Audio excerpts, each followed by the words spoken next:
Welcome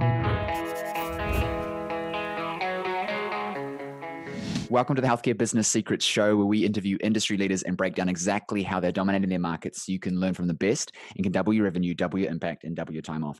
In this episode, we're talking with Brad Gibb. Brad is the co-founder of Cashflow Tactics and Atlas Wealth Solutions, where he empowers those seeking a life of financial independence with the tools and strategies necessary to grow wealth, build cash flow, and create financial freedom. He believes true freedom allows you to spend time with the people you want, where you want, when you want, because your income isn't limited to your time. And I think this is amazingly pertinent for you listening to the show, because a lot of us health professionals struggle with this. So welcome to the show, Brad. I'm excited to have you on and talk. Yeah. I'm excited and honored to be here. Thanks. We were just talking about this before the show, and I said, look, we just need to jump into it because I think there's some gold here. But give our audience some background on who you are, how you got into this stuff, and yeah. Okay, yeah, I'll do the quick bio side of what people want to know, why they should even listen to me. So, wind the clock all the way back. I've always been in love with money for some reason. That was never something I shied away for or felt uncomfortable about. And it wasn't until I started teaching other people that I realized, like, wait a minute, people have baggage with money and wanting to talk about it, opening it up. Like, to me, it's just, I loved math. I loved interactions. I sort of felt like economics was what really opened the world to me. I was like, wait a minute, you can tell me that I can take dollar signs and predict decisions people are going to make. Like, this is amazing. I love it. So for some reason, the financial side of decision making always intrigued me. It wasn't that I wanted a lot of money, although I think we all do to some extent. It was the impact and the psychology behind how we made decisions around money that always interested me. So getting into school, I've definitely followed the route of I need to get a good education to get a good job. I had kind of been trained that way. But if one degree was good, why don't I get like four? So I got an undergrad in accounting, and then I got a master's in accounting. And then while I was there, I got a degree in statistics and economics, because I just couldn't get enough of seeing this from all of these different angles. And so after getting those 4 degrees and graduating and moving on, I started out, don't ever hold this against me, but I started out downtown Wall Street, New York City based, in the stock market world, and totally naive, totally green, had no idea what was going on, graduated just at the beginning of 2008. So perfect timing to get baptized by fire into, wow, what does this world really look like? So I was literally downtown New York City as everything imploded. Lehman Brothers goes under. Our building is next door to Lehman Brothers. So I'm walking out of the subway, normal day at work, and 500 people file out past me with cardboard boxes.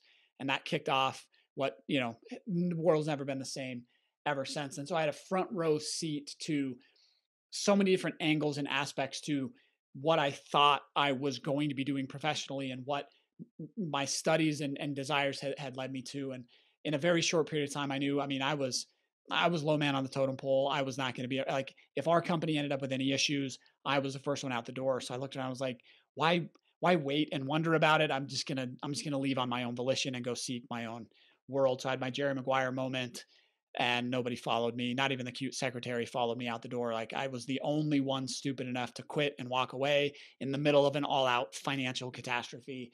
But I was committed to more. I was committed to getting out of what that meant and what that was. And I initially sought financial security through a good job, right? That was the security, the resume, that the pedigree was it. But there I was looking at my boss, who was scared to death, and that my boss's boss, who was scared to death, my boss's boss's boss, who'd been there for 20 years, was just as scared and just as vulnerable as we all were. And that's why I was like, hey, I can't do this. I'm gone.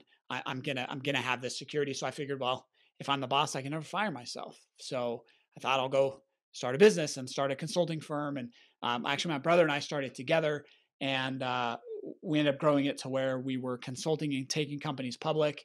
We took about 24 companies public in just over 2-year time period. We had that company.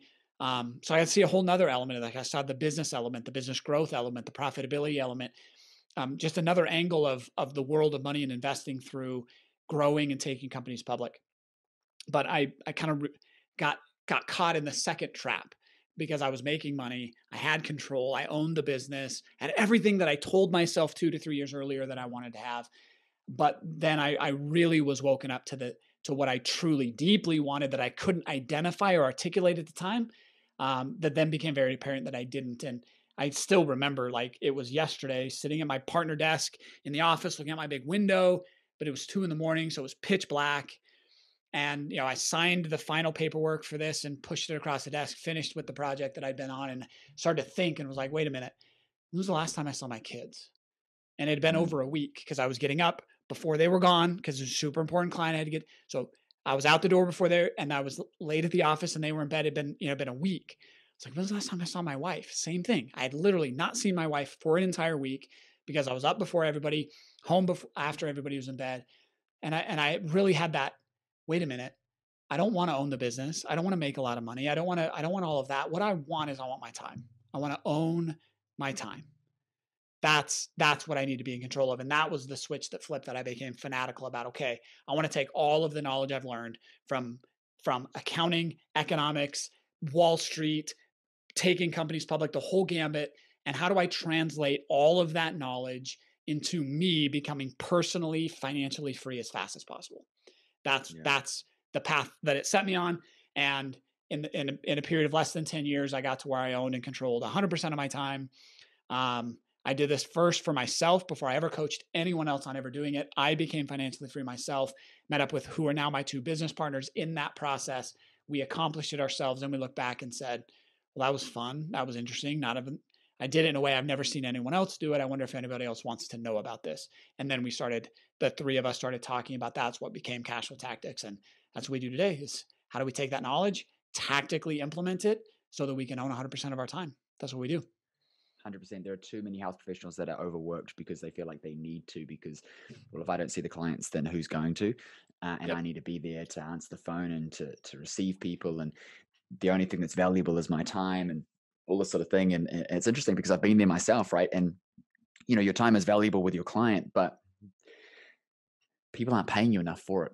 You know what I mean? Like, you Not in want the long run. one-on-one time with me, you're going to have to pay for it because I value my time too much. But when you don't have the other, seeds planted for your business, then sometimes it feels like your time's not that valuable. And sometimes it's not. Like, it's okay to be like, look, my time's not valuable. So I just got to flip and hustle. And then you have to realize, well, how do I develop leverage so that my time is the most valuable asset? Because it's the one that we all get equally. And some of us are Yep. just bad at using it, but it's also the one that you don't get back. You can always make more money. And that's what I always tell clients that are looking at investing with me. I'm like, well, it's going to take you, even if it took you a year longer to get there, A, it costs you money, and B, you'll never get that year back. But too many of us don't have the right mindset around time versus money. Why do you think that is? Why do you think people put so much value in money over their time? I mean, it's easier to grasp. Like I can look at my bank account and see money, right? I don't know when my time's going to run out. And when I'm in Mm, my 30s, it seems like I have a lot of time. You know what I mean? And that pressure doesn't mount. And also, to be frankly honest, that's what we're taught, right? We're taught by other people who don't value their time, who don't control their time, that invest for the long run, wait it out, right? Get a good job, get paid hourly, and we just that's how I mean, our saying inside of our company is 97% of the advice you get is dangerous, misleading, or outright wrong. So it's the way that 97% of the world lives their life, right? mm, You're the weird one when you stop and ask a question and be like, man, I wonder why we do it that way, right? You're the one that everybody's like, boy, I'm not going to talk to him anymore, right? Like he's the weirdo, mm. right?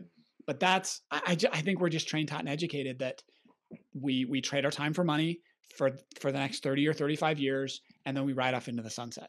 And you're the crazy one Yeah, if you ask, oh, maybe there's a different way. when you think about it, like it's really odd because you work until retirement and then now you're going to go and do stuff like you're What? you're going to be older and Yeah. you're going to be more tired and you're going to like, what are you going to do then? Like, it's My strange. kids And are already obviously grown up. yeah, like I'm a Yeah. young dude. I know that I'm saying this, so people who are older than me are going to be like, "What the hell are you talking about?" But it's like I don't, and I'm still going to be young then, right? Like I'm about to turn 30, um, at 40, at 50, at 60. I'm still going to be young, but that's in 30 years' time. My kids are going to be old, and I never enjoyed them. Like I've got a baby boy. He's almost 2, and it's gone way too fast. Holy Yep. crap! And I've got We another just one in January, and I'm like, You're man, due in January. yeah, Congratulations. That's awesome. We mm, just had our sixth, if you can believe that. wow, And that's gone way too fast. yeah, And that's the thing is wealth and business is not success is not measured in a bank account. It's success in the life that we've built, like we say over and over and over, money, it's also a different focus from us from the money side of the game. People just want to just look straight at rate of return and dollars in the bank account. And, and we really work to say, no, no, no, like this money we have, it's just a tool. It's 100%. not the end objective. It's not what we're working for. It is a tool to build the life and the business that we love, to have the impact that we want to have, and to build the memories that we want to have. And so it's just a tool. And just like you go to the hardware store and you ask for a hammer, they're not just going to bring you a hammer. They're going to say, well, what are you trying to build? And depending on what you're trying to build will determine which tool we need, right? Yeah. So we have to start with, what is it that we want? What are we trying to build here? And then we can reverse engineer to, okay, how does this tool of money, this tool of the business that I'm building, help me get there? Yeah. People, the problem is and I've got firsthand experience with this. Most of us learn stuff about money from people who are broke or unhappy, and we don't learn how it actually works for what we're trying to create in our lives and the progression of our life. We just learn the stuff from mum and dad. Like my grandmother, I love her to bits, but she's chronically negative, and she always says things to me like James, get a real job. And I'm like, what are you talking about? And she's like, James, I don't think you're not really working, are you? I said, what do you mean? And she said, well, you need to get out there and like, you're going to the gym. Why are you going to the gym, James? Just go and dig some holes and blah, blah, blah. And I said, Grandma, I'm making more money in a month than most people are making in an entire year. And I have all of this free time and I can impact people and I can do a whole lot of stuff. I said, what's the end goal of working? Just to get sweaty, to feel accomplished? Like, I love what I do, but I also get paid very well for it. But this concept that it just doesn't connect. And same thing with how I was raised with my mother and things. It was money makes things easier, James, and they're like this and they're happy like this because they've got money and blah blah blah. And I'm like, so I believed it 100%.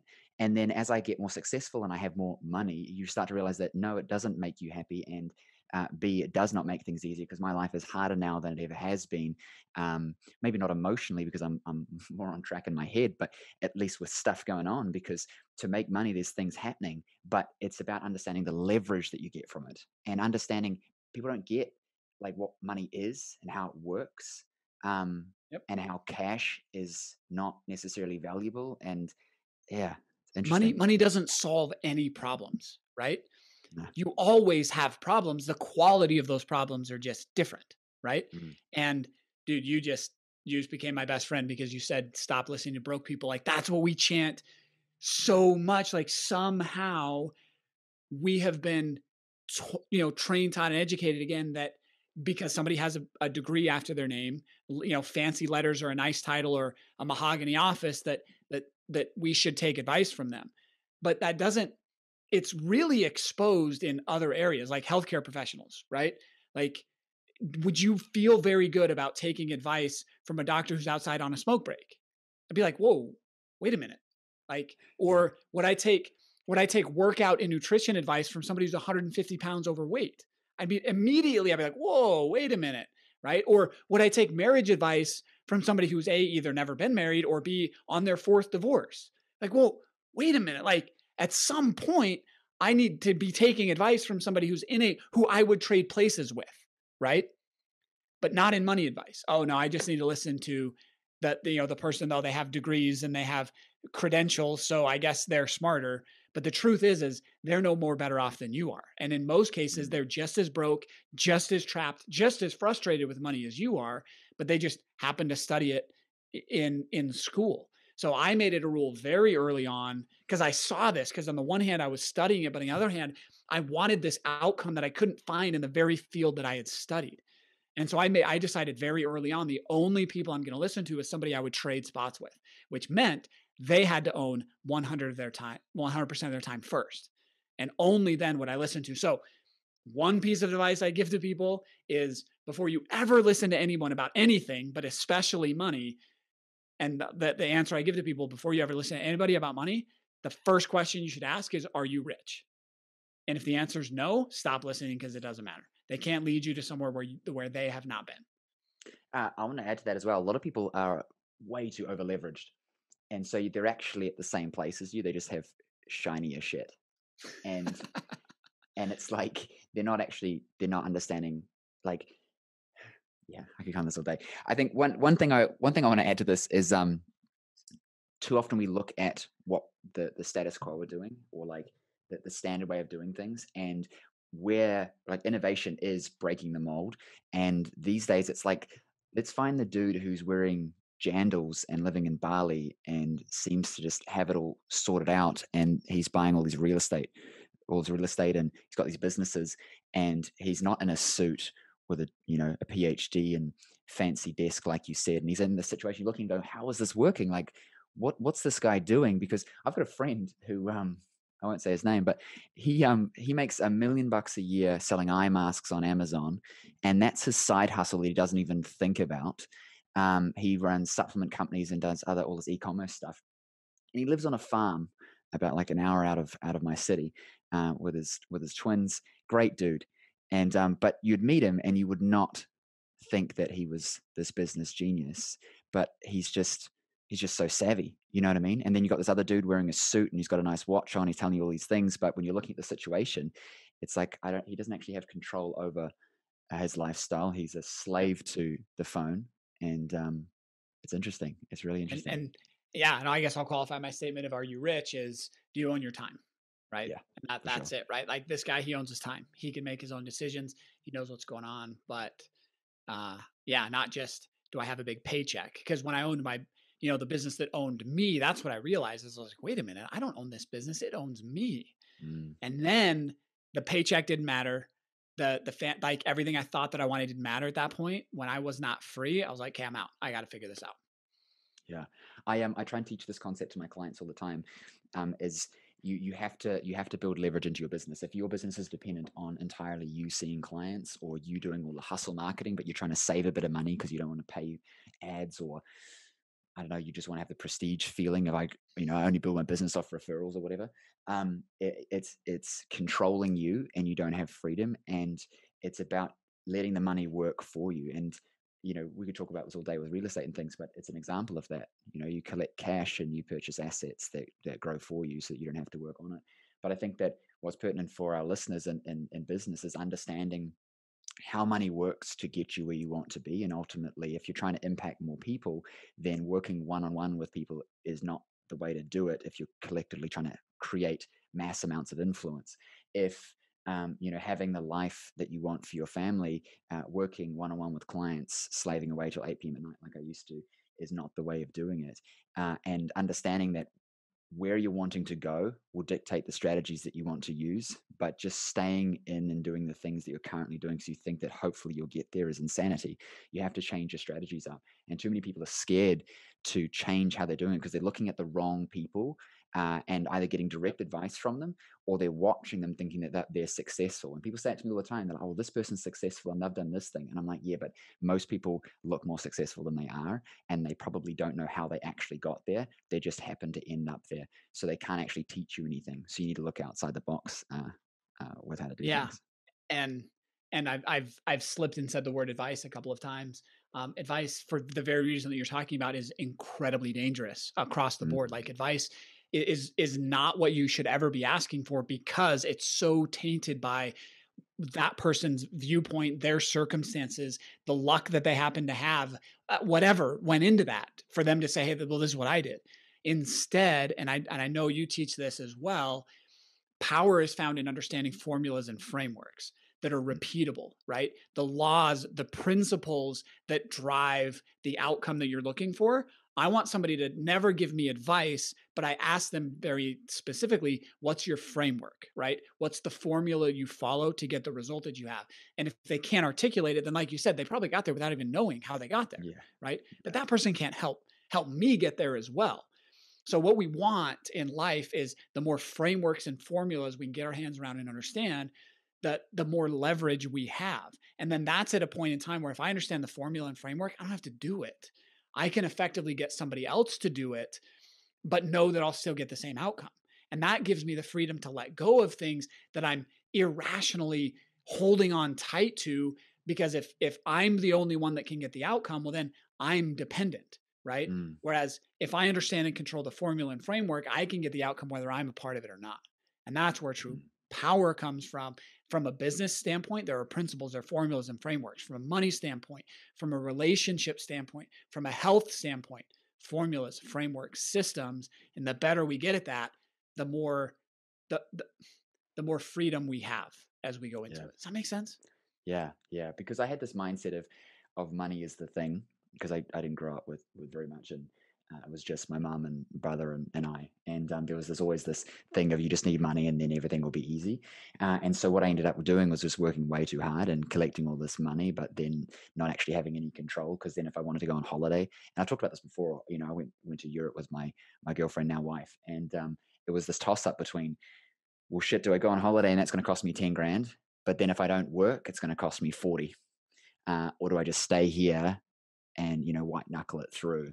And I'm like, well, then I'm not living my life. And what am I really collecting? And then, well, I guess in the future, I'll have some assets and then I can go on holiday. But then I'm going to be tired and older and it's just going to be a different situation. And so I Yep. remember reading the 4 Hour Work Week, Tim Ferriss, right? And Yep. these concepts about knowing what you need and what you want and then allowing that to happen.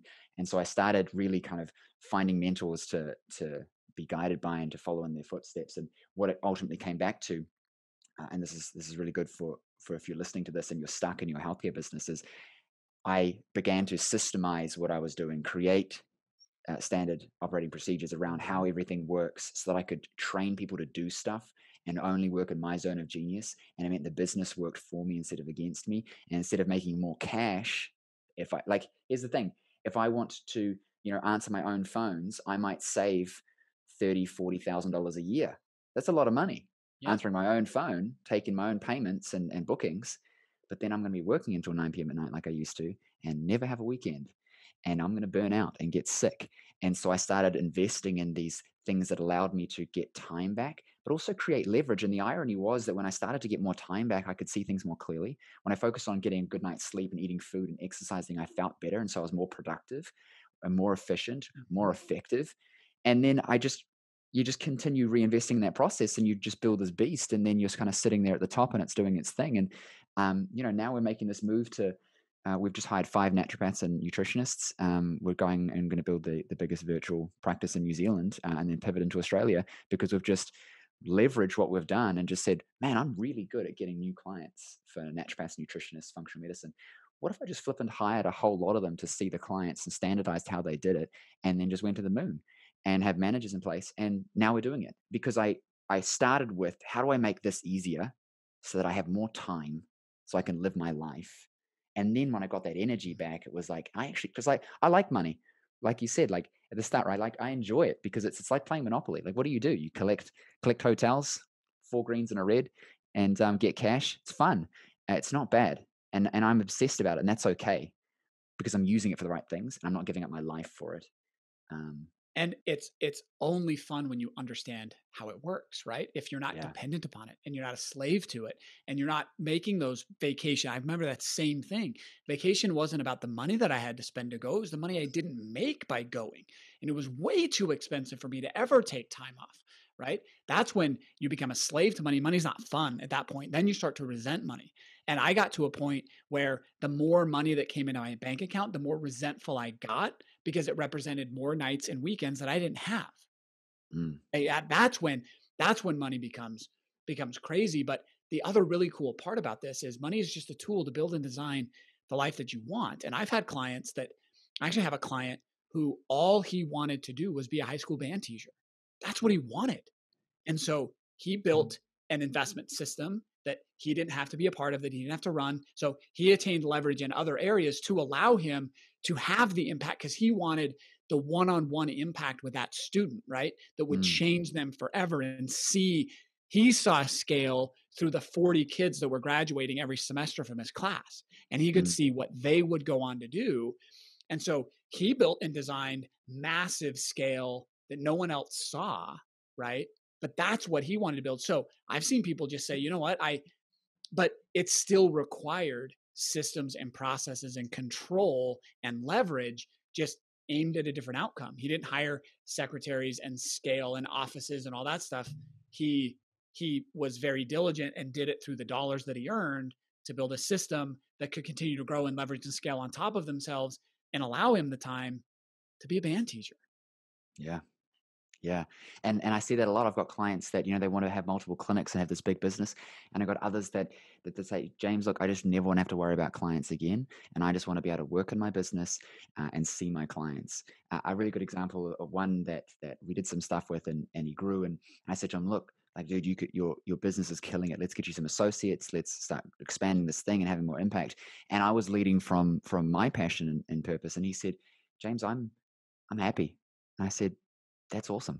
And so we took a step back and he went, look, I met, like he went through like 10% of what I could show him, right? But he got what he needed to get to where he wanted to be and he was happy. And ultimately it's about that. A lot of times we talk about, how do we grow really big and make more money? But again, it just comes back to that same thing. Like I can become too obsessed with having success because I'm so fulfilled by it that it becomes out of balance with everything else. So it's not inherently bad because it's not detrimental to me per se, because I've got things on track, but then it's like my children, my family, and balance in other areas needs to come back into check. So really knowing, I think, like you said, what you want to achieve uh, is going to help you pick the strategies. And mindset is such a big part of this.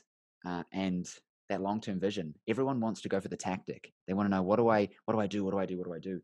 Um, how do you help someone to kind of get through that and get back on track with what matters is not the tactic in front of you or the what, it's more of the why. Uh, Yep. because ultimately, I've noticed, especially interviewing people like you for a while now, there's consistency between people who are successful. Yeah. Oh, it's so funny. Truth is truth is truth, right? It doesn't matter where it's expressed. When it's expressed, you can see it. So, really quickly, I'll go back to that hammer analogy, right? Like, no one ever in the history of the world has ever wanted a hammer, ever, never. Mm, Right? Well, but why are so many sold? Well, we want something built with it, right? And a hammer is the tool to get that done. So, the tactics are the hammer, right?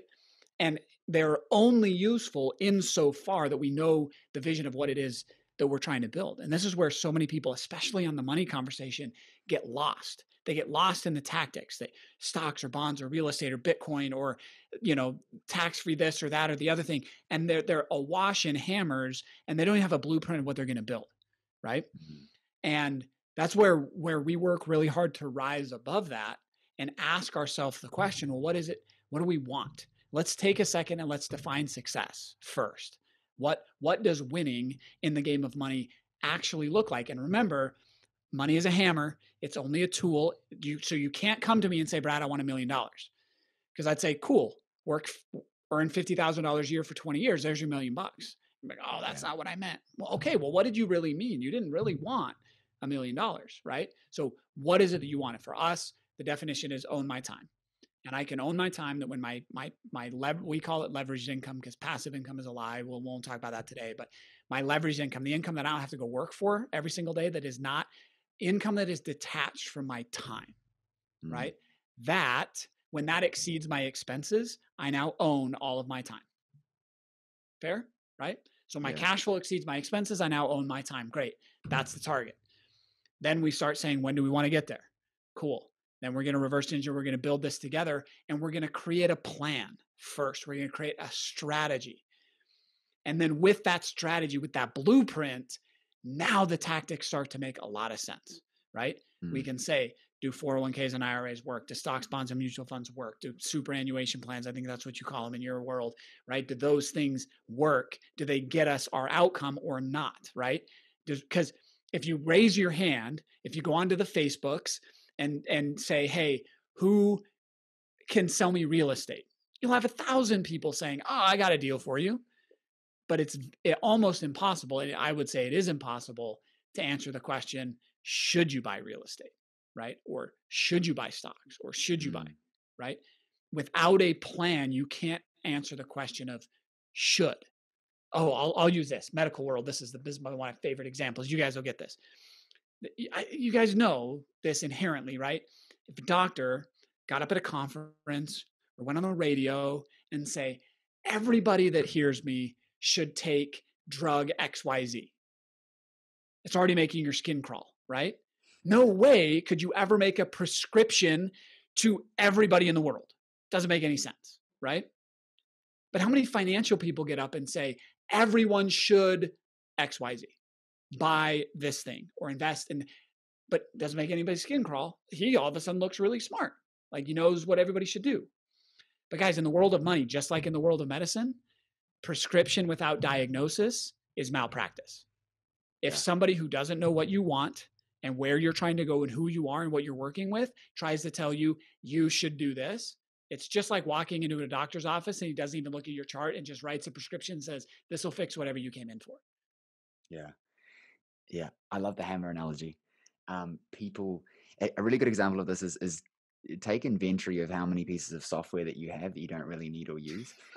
Um, or, how many pairs of gym pants and shoes and fancy equipment that you have, but how often you actually go to the gym. I love it when they start with, great, I want to get this outcome, so I'm going to get all the tools. And I'm like, why the hell do you have all these tools? Why did you buy the special CrossFit shoes and the gloves and the this and the that? It's like you're not lifting weights heavy enough for it to matter. You're not even going to the gym, Dave. Like, but yoga pants, activewear is an amazing one. Activewear is I like the idea of going to the gym, but I don't. So I'm just going to buy a whole lot of clothes that make It's me going to look look active. like I go to the gym. Yeah. And now it's It's going become to a fashion always look like statement. I'm on my way to the gym when I never am. Yeah. It's people who look the part, I find rarely are the part, because Bill Gates wears trainers. You know what I mean? He doesn't sit on Lamborghinis with women around him. And I think that's the funny thing. The actual practitioners of this that are actually making waves, and you look at anyone, like even the dude at the gym who's actually doing really well, he's probably in sweatpants. He's not got the latest everything unless he's sponsored, and so he's wearing it to sell something, because he's just a practitioner of the thing to get the outcome, not the fancy stuff. You know what I mean? And so much has been built around tactics because we all feel like tactics are the shortcut. Yeah. We'll look at someone successful and say, what is the software they're using to send their emails to make their millions? And it's like, dude, it's irrelevant. Just send emails. So how do we get out of that tactical focus? How do we get out of that? Because it's attractive. You know what I No, mean? it Like, I is. want to get super tactical. Yep. How do we Like break you out of said, that? it's the other reason that it's alluring is it allows us to abdicate the responsibility, right? Yeah, true. Um, as a business owner, I detest the idea of retirement because the one thing that forces me to grow constantly is the fact that I'm running a business, right? Yeah. And that's what I love. It's one of the things I love the most. Like the best personal development tool ever on the planet is just go start a business and then see if you're really good at anything, right? And it will expose to you very, very quickly where you need to grow. And the tactics don't expose for us because it's like, oh, if like he bought that, he made that investment. If I make that investment now, I don't have to become an investor. I don't have to grow as a person. I don't have to address why I don't have, because the only way I know that you need to grow is there's something you want that you don't yet have. Right. Mm. That's the definition of, well, there's a gap and I need to fill that gap and then I'll have the thing that I want. And so tactics make it so we can just turn our brain off and say, oh, if I do that, then I'll have the outcome. I don't have to be anybody different. So to get over that, when you come and you work with us, we will actually refuse to talk to you about tactics. We refuse to even work with you. We will not onboard you into any of our programs until you've asked three very simple, yet the most difficult questions I've ever had to answer. It's, what do you want? Why does it matter? And who do you need to become to get there? If we can work with that, now I can come in, I can design a strategy, I can use my unique abilities and gifts around money and taxes and finance and investing and cash flow, all the stuff that we do to put a strategy together that helps you get what you want. But if you don't know what you want, I'm already dead in the water and I'll never be able to help you. Right. Yeah. So it's getting really clear about what do we want and not saying that I want to buy real estate. No, that's a hammer, right? What is it that you want? And then asking the question, why does that matter? Yeah. Right?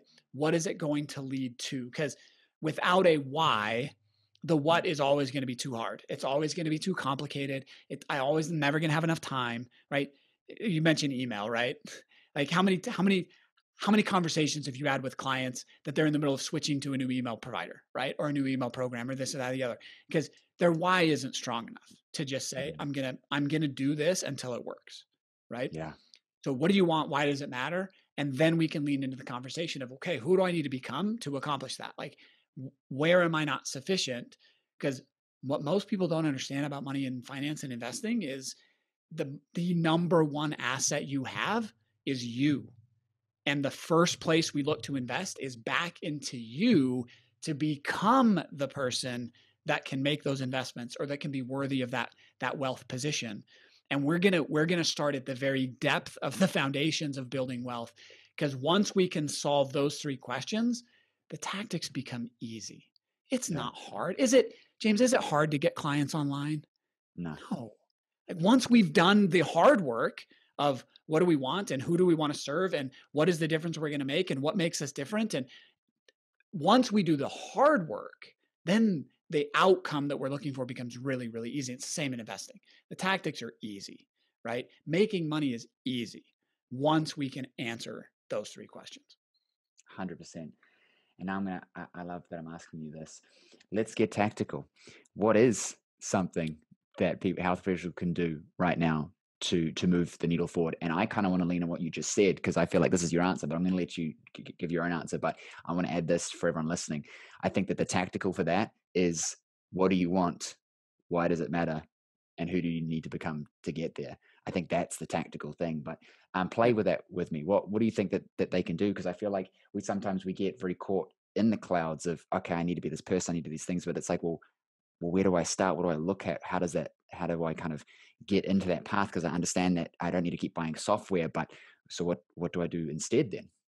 Yep. Awesome. As an example, to this, email client that we've been kind of poking at here, rather than saying setting the target to I need an email software that works, it's how many new clients do I need to be bringing in every month for my business to be what I want it to be, right? Mm, And if we can set that, then we can reverse engineer. Great, how big does my list need to be? How many emails do I need? How many opt-ins do I need? Like we could then reverse engineer a business strategy that would yield what we actually want. The corollary to that on the financial side of what do we want, right? We work within this realm of we teach and preach financial freedom in 10 years or less. Okay.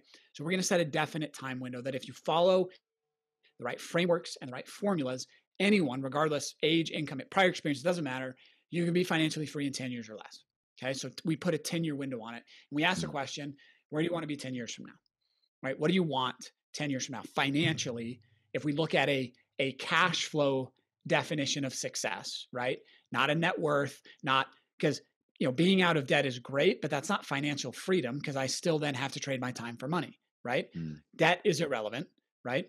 Net worth is irrelevant because you've heard the phrase dirt poor, right? I could be asset rich, but still have to wake up in the morning and make compromises and choices around my time, right? mm, So it's not net worth, it's cash flow. 10 years from now, how much cash flow would have to be coming in from your leveraged investment for your life to be different, for you to feel like you can own all of your time? We call that your strike number. So when we refine this, what do we want conversation? Yes, it's I want more time with my family. Why does that matter? We can answer those, but when we want to go a level more tactical, ultimately it comes down to setting and defining what we call your strike number. Okay. mm. What is that cash flow exceeding your expenses that have had that much coming in? I would own my time. I would make choices differently. Yeah. And then to be more tactical around the question of why does it matter? A good way to get started in that conversation is what are three things that I'm doing now that if I had that much cash flow coming in, I would stop doing? What are three things in my life that if I had $5,000 a month, $10,000 a month, $30,000 a month, whatever that is, coming in, what are three things that I'm currently doing that I would stop doing? On the flip side of that, what are three things that I'm not doing that I would start doing if I had that kind of money coming in that was independent of my time? Yeah. And that starts to get us layers deep in the onion of what do I want and why does it matter? Yeah, that's amazing. Thank you so much. This episode's been fire. I think there's so many things we can take from this in so many different contexts. How can our audience connect with you online? Awesome. If they want to get in, one thing we've worked really really hard at to try to help get this clarity is we've put together a 5-day. I know challenges are all the rage right now, but we put together a 5-day challenge to take you through step by step gaining this clarity. We help you calculate your strike number. We help expose the things that financially are not serving and not getting you closer. So we expose some of that, and we line up these targets of what would create financial freedom in 10 years or less. We do that in 5 days. It's delivered, and you get to watch like a 20-minute video, and there's a worksheet that you can fill out, or an exercise that will take you through everything that we've been talking about today and line up what is the what is the outcome, right? What is the blueprint? And then lines up for us what are the tools and tactics necessary to get us there. So our 5-day to creating a plan to financial freedom, you can go to cashflowtactics.com/challenge and get in that. And then to accompany that, we've got a Facebook group where we're sharing and engaging in this conversation, talking about what's working. You'll see other people on that path to implementing what they're doing and what's working. And we can open up that conversation there in a community. So those go hand in hand. But cashflowtactics.com/5-day challenge, or no, sorry, just /challenge. It is 5 days, totally free, but don't let the price tag fool you. I think we've invested more time, effort, and energy in this than some of our higher ticket programs. It's worth its weight, but it's what, if you're ready to really answer those questions and have rubber hit the road, that's where to start. Amazing. I'll definitely make sure that's in the show notes. Thank you so much for coming on the show. I really appreciate you. Thanks for having me on. Thank you for listening to the show. If you like the episode, please hit subscribe and leave us a review. I'd really appreciate it, as it helps us get our episodes out to more people just like you who want to know how to increase their revenue, impact more people, and build businesses that work for the lifestyle they want. Now, I know your time is valuable, and I know that you are here to learn the secrets to success in your health business. So I have something special for you just for checking out the episode. Now, if you're a health professional, coach, or trainer in business, and you're serious about growing a profitable, impactful business, then pay attention, because as a listener of the show, I want you to win. And so I've created a host of resources available exclusively for listeners of the show. So if you're tired of trying to figure out this game of business, marketing, and sales all on your own, and you're ready to just implement what's already proven to work rather than reinventing the wheel, I want you right now to go and check out healthcarebusinesssecrets.com/insider. And there you'll find over $5,000 worth of trainings, resources, and coaching available only for listeners of the show. There I'll give you the resources on everything from how to acquire 10 times more of your ideal clients using social media and paid ads, even referrals, how to increase your client conversion into packages at an 80 to 90% conversion rate like me, how to retain your clients for longer, getting them better results and making them happier, how to increase your prices and charge a premium to work with you, and how you can build a 6, multi-6, even 7-figure practice just like I did, but with 1/10 of the time and 1/10 of the effort. What I want you to realize is that everything I teach comes from exactly what I did to have success and still have success in my own health business, and I want to share that with you so you can have success too. So go check out healthcarebusinesssecrets.com/insider right now and let me help you win big in your health business. Also remember to subscribe for 2 episodes every week full of the secrets to have success in your health business, as well as leave us a review so we know what you thought of the show. And I'll see you on the next episode.